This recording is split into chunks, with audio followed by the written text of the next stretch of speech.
The distress signal was a trap until humanity's rescue fleet turned it into a massacre.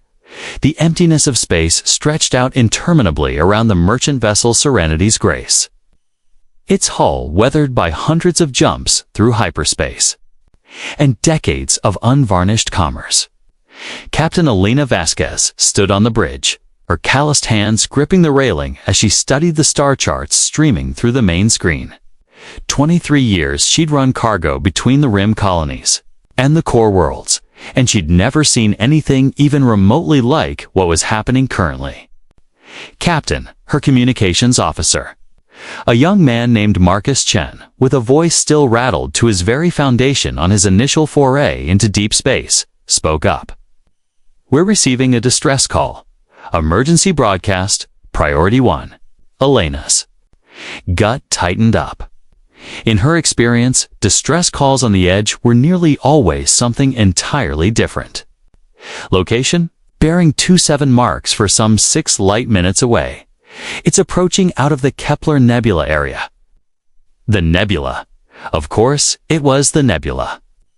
That turbulent cloud of ionized gas and stellar wreckage had for generations been a pirate's favorite hunting ground.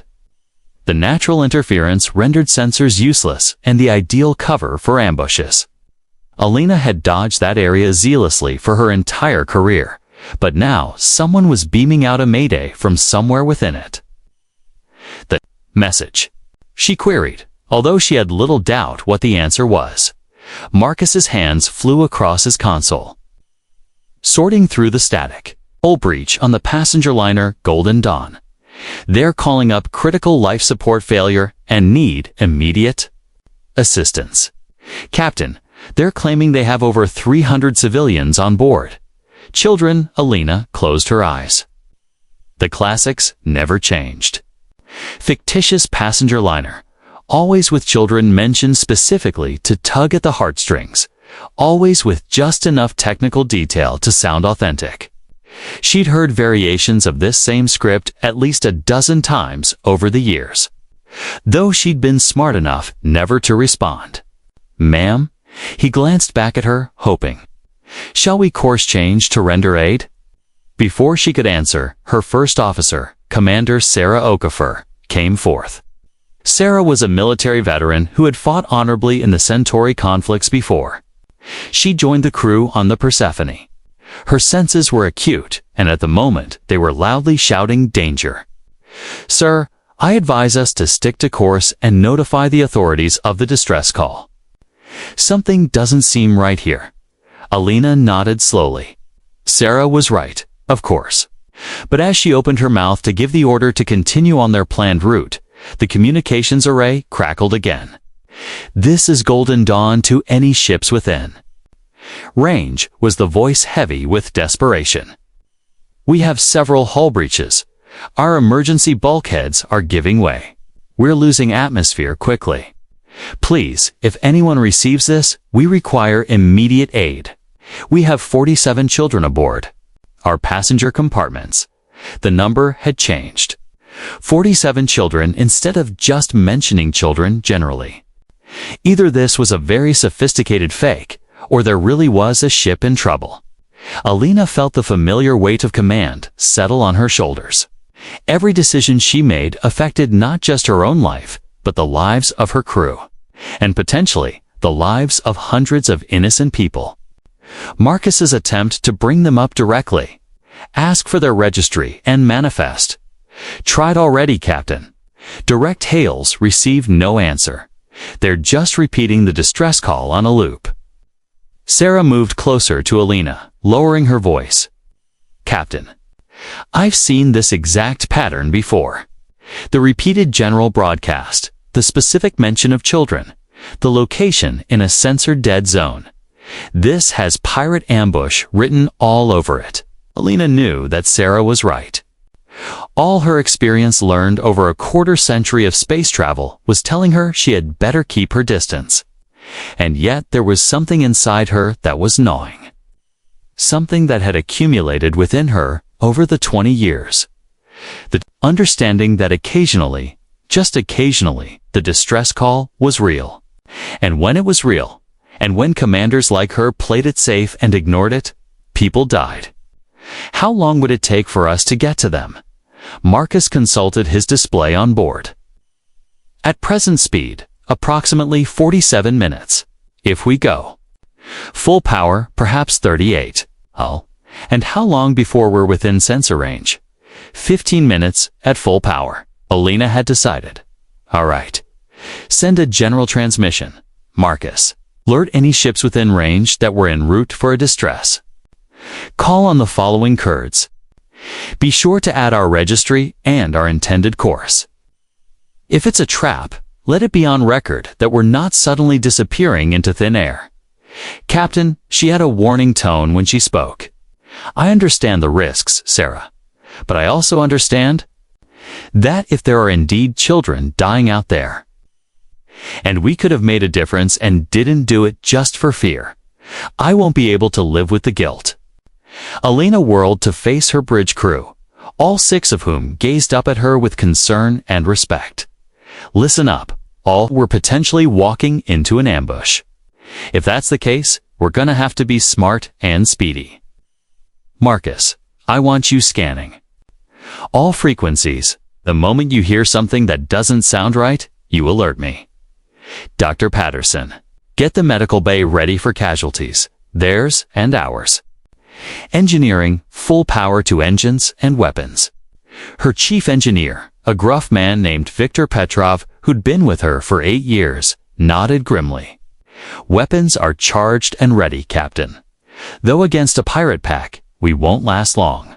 The Serenity's Grace was no warship. It was a converted cargo carrier that had little defense and a seasoned crew for commerce, rather than for battle.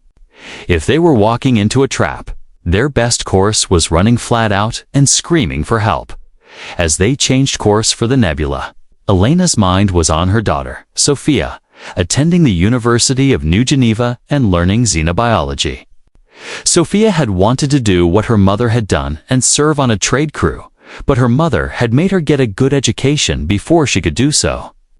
Now, with the threat of possibly never seeing her daughter again hanging over her, Alina was glad for it. Crew, we're approaching the boundary of the nebula, her navigator, Lieutenant Jackson Mills, informed.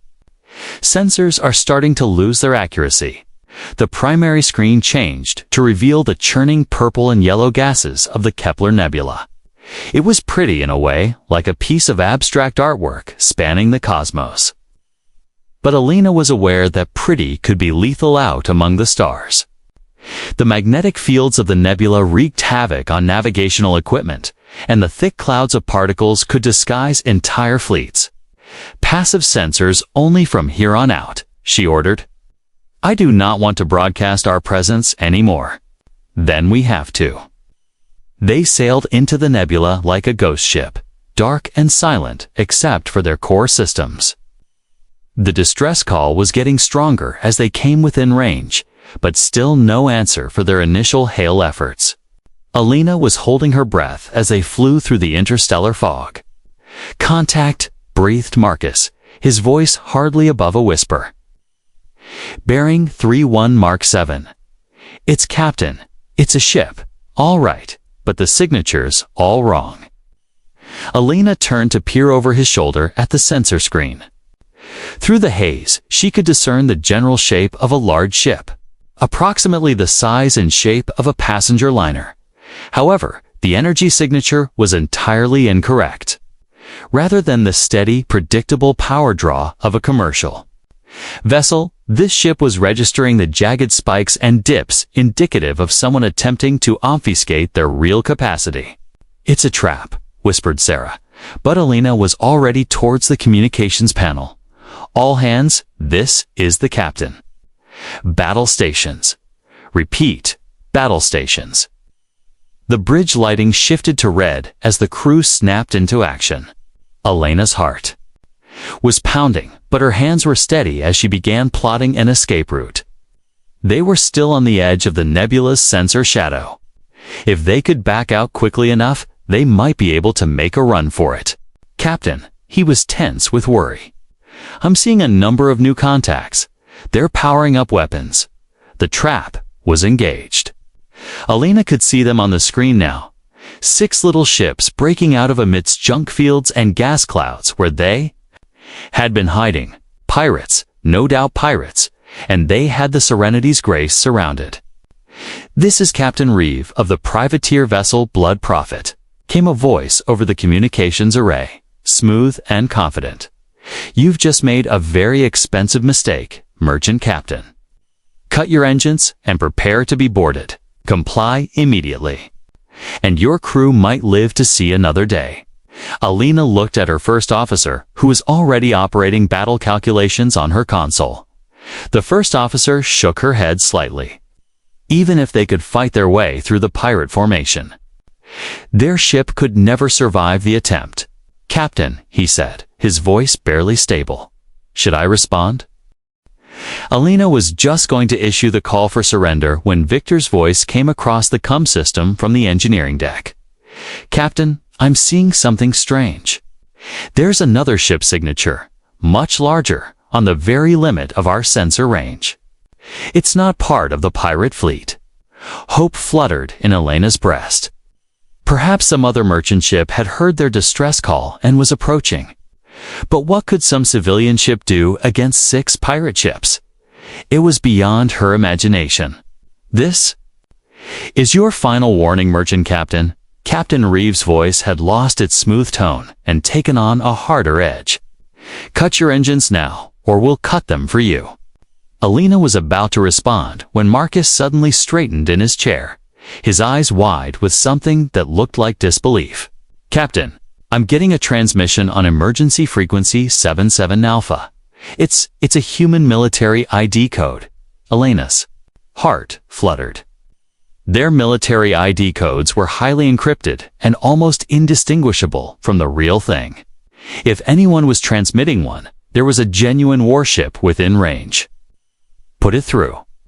The speakers buzzed, and a second voice came on the bridge, cool and professional, with the unmistakable tone of military authority. "This is Captain Rodriguez of the HCS Redemption, flagship of the Search and Rescue Task Force 7. We have had your distress call and are on our way to your location. Hold course and wait for rescue." The captain's swift and agitated rebuttal echoed across the communications system. "Unidentified military vehicle. We're a legitimate salvage mission. You're illegally disrupting legitimate commerce." "Negative," responded Captain Rodriguez, and Alina could detect the steel under the professional voice. 6 armed ships are surrounding one merchant vessel announcing distress. It's obviously a pirate mission, and you're hereby instructed to stand down and surrender instantly." Alina looked at Sarah, who was staring at the tactics screen with a face of growing amazement. "Captain," Sarah whispered, "that contact Victor detected isn't just one ship.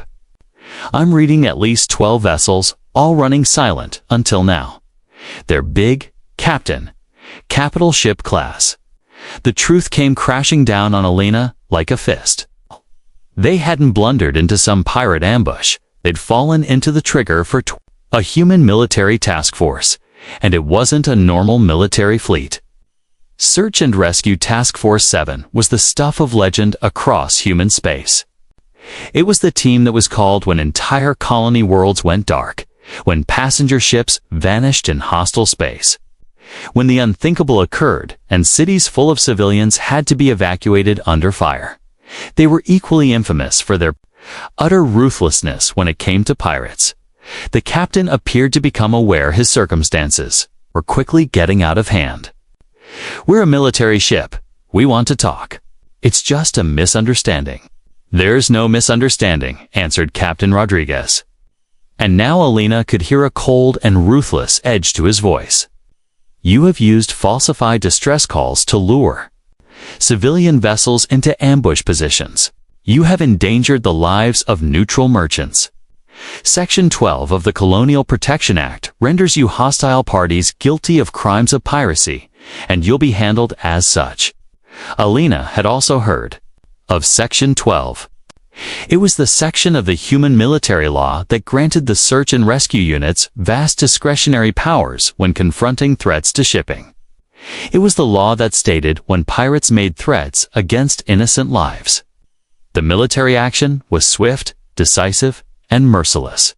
All pirate ships, you have 30 seconds to lower shields, power down guns, and get ready for boardings. Captain Rodriguez went on. Any ship that does not comply will be deemed a continuing threat to the safety of civilians and will be obliterated. Captain. Reeves' response was predictable. All ships, attack pattern Omega. Met, take out the merchant vessel first, then we'll deal with the military. Alina held on to her commander's seat as the 6 pirate vessels abruptly boosted towards them, guns powering up. They hadn't fired when suddenly space near the Serenities. Grace was filled with dazzling bursts of illumination. The human warships had unleashed their guns. Alina had never seen anything like it. 12 massive vessels, each one a kilometer long, and bristling with weapons, unleashed a coordinated barrage that lit up the nebula like a newborn star. The pirate ships, which had seemed so threatening moments before, were suddenly revealed as the small, desperate predators they truly were.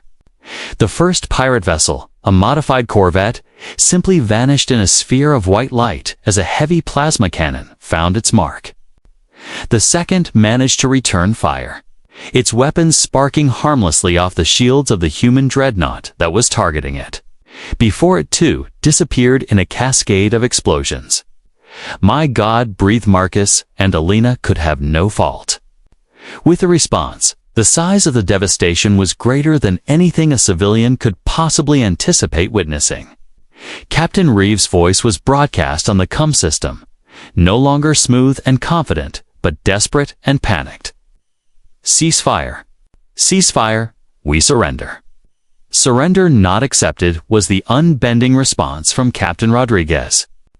You have put civilian lives in jeopardy under false pretenses. The Colonial Protection Act calls for complete removal of pirate threats for the safety of civilians. Alina observed with a mixture of horror and fascination as the pirate ships sought to disperse, but they were grievously outnumbered. The human warships slid across the waters with a coordination that betrayed years of practice and battle experience. Pirate ships were attacked simultaneously by a number of ships, and no pirate ship survived for longer than a few seconds after the shooting started, in a span of 3 minutes. 6 pirate vessels had been blown into growing masses of wreckage.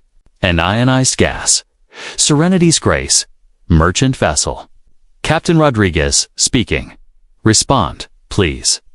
Alina released a breath she hadn't known she was holding. This is Captain Vasquez of the Serenity's Grace. We're safe and we appreciate the aid. Acknowledged, Captain Vasquez. You're to hold your present position while we make a tactical sweep of the sector. We wish to be sure that there are no further hostile vessels within the area. As Alina watched the massive warships spread out through the nebula, their sensors sweeping methodically through the cosmic fog, she began to understand something important about humanity's place in the galaxy. She'd always known that human space was well defended, but she'd never realized just how seriously the military took threats to civilian shipping. Crew, Captain Fenson's voice came through the speakers and echoed into his cabin. We're reading something odd on the long-range sensors. Wreckage patterns all across this sector. Old ones, some dating back years. Alina nodded slowly. How many? A minimum of 40 distinct events. Captain, I suspect this nebula was a hunting ground for a long time. The implications were astounding. Pirates had been based out of the Kepler Nebula for years, luring merchant vessels under false pretenses and then raiding them for supplies and cargo. How many vessels had gone missing? How many crews had died? Captain Rodriguez, Alina said. Into her communications system, I think you should know that we're seeing evidence of multiple previous attacks within the area. It was not a singular incident. There was a pause before Rodriguez responded, and when he did, his voice carried a note of grim satisfaction. Acknowledged, Captain Vasquez. We've been tracking reports of missing vessels in this sector for 18 months. It appears we've found the source of the problem." Alina watched the human warships continue on their methodical search of the nebula. They were no longer looking for additional pirate ships. They were collecting evidence, writing descriptions of the wreckage, and building a case which would validate their actions if some authority challenged them later. Not that anyone would dispute them. The Colonial Protection Act had made it crystal clear where the military stood on protecting shipping carrying civilians. Pirates menacing innocent lives could expect no quarter, and the sinking of the 6 ships that had sought to ambush the Serenity's Grace was perfectly legitimate under human law. "Captain Vasquez," the voice of Rodriguez came through the CUM system again. "We're going to escort you out to the edge of the nebula and then provide you with a safe corridor en route to where you're going. In the meantime, I'd like a word with you regarding what happened here today." "Yes, sir," Captain Rodriguez replied. "We appreciate your cooperation." "The thanks go both ways, Captain. Your choice to answer what you assumed was a legitimate distress call, regardless of the clear risks, demonstrated just the right amount of courage and empathy. That makes it possible for shipping for civilians to operate within enemy territory. But I want to be sure you appreciate what you walked into here." Alina listened as Rodriguez explained the bigger picture. The Kepler Nebula had been under surveillance by human intelligence services for months. They'd suspected it was being used as a pirate base, but they hadn't been able to prove it without concrete evidence. The attack on the Serenity's Grace had provided that evidence in the most dramatic way possible. "The ships that attacked you weren't just random pirates," Rodriguez continued. "They were part of an organized operation that's been responsible for at least 60 missing vessels over the past 2 years. The false distress calls were just their latest tactic." Alina felt a chill run down her spine. 60 missing vessels meant hundreds, possibly thousands of dead civilians. Crews who had responded to distress calls just like she had, only to find themselves facing an enemy that showed no mercy. "What happens now?" she asked. "Now, we finish what they started," Rodriguez replied grimly. "This nebula is going to be swept clean of pirate presence. Every hiding spot, every supply cache, every potential base of operations. When we're done, civilian shipping will be safe in this region." As the Serenity's Grace was escorted out of the nebula by a formation of human destroyers, Alina found herself thinking about the choice she'd made. She'd risked her ship and crew to respond to what she'd thought was a genuine distress call. And in doing so, she'd accidentally triggered the destruction of a major pirate operation. But it was more than that. She'd proven something fundamental about human nature, something the pirates had been depending on and the military evidently held dear. Human beings didn't leave one another. When one person cried out for assistance, a person came when he or she could, even if it meant personal peril. That instinct, that want to help even where it might be dangerous, was what created human civilization. It was what made it possible for merchant vessels like the Serenity's Grace to sail into enemy-occupied territory, knowing that if they fell into trouble, it was someone to come to their aid. And it was what made humankind so dangerous to those who would rise up against the innocent. Captain Marcus replied as they exited the edge of the nebula and had clear space in front of them. "My priority transmission from the Colonial Authority. They want a detailed account of what occurred here." Alina smiled grimly. "Tell them they'll have it within the hour. And Marcus, make sure you emphasize that the military response was both appropriate and necessary. Those pirates weren't just threatening us, they were threatening every civilian ship that travels through this region." Now that the Serenity's Grace was back on course for her original destination, Alina couldn't help but feel pleased with herself. She had made the correct decision even if it had almost gotten her crew killed. Sometimes it was the right thing to do, even when it was deadly. That didn't render it incorrect. Behind them, the human warships maintained their systematic sweep of the Kepler Nebula, and Alina was aware that when they had completed the task, this sector of space would be free for civilian traffic for the first time in years. The distress call was a ruse. But it had become something far greater. It had become a showing of what occurred when the protective urges among humankind were roused. The pirates had believed they were pursuing defenseless victims, but they had woken up something far more perilous than they could have dreamed. They had roused the human ability for indignation. 3 days later, Captain Rodriguez contacted Alina. The sweep of the Kepler Nebula was complete. They had found and eliminated 17 pirate vessels, 4 supply hubs, and 2 hidden bases. They had recovered wreckage of 43 merchant vessels and documented evidence of systematic pirating. Dating back near 3 years, the message concluded with a simple statement that Alina would never forget. "Thank you for reminding us why we do what we do." Captain Vasquez, your courage in responding to that distress call, despite the obvious risks, exemplifies the best of human nature. It's civilians like you who make our mission worthwhile. Alina bookmarked the message and reread it whenever she was questioning whether the risks of trading back in deep space were too great. Because sometimes, if you stood up for what was good, you discovered that you were far from alone out there in the blackness. Sometimes the support was close when you thought it wasn't. And sometimes the hunters became the hunted.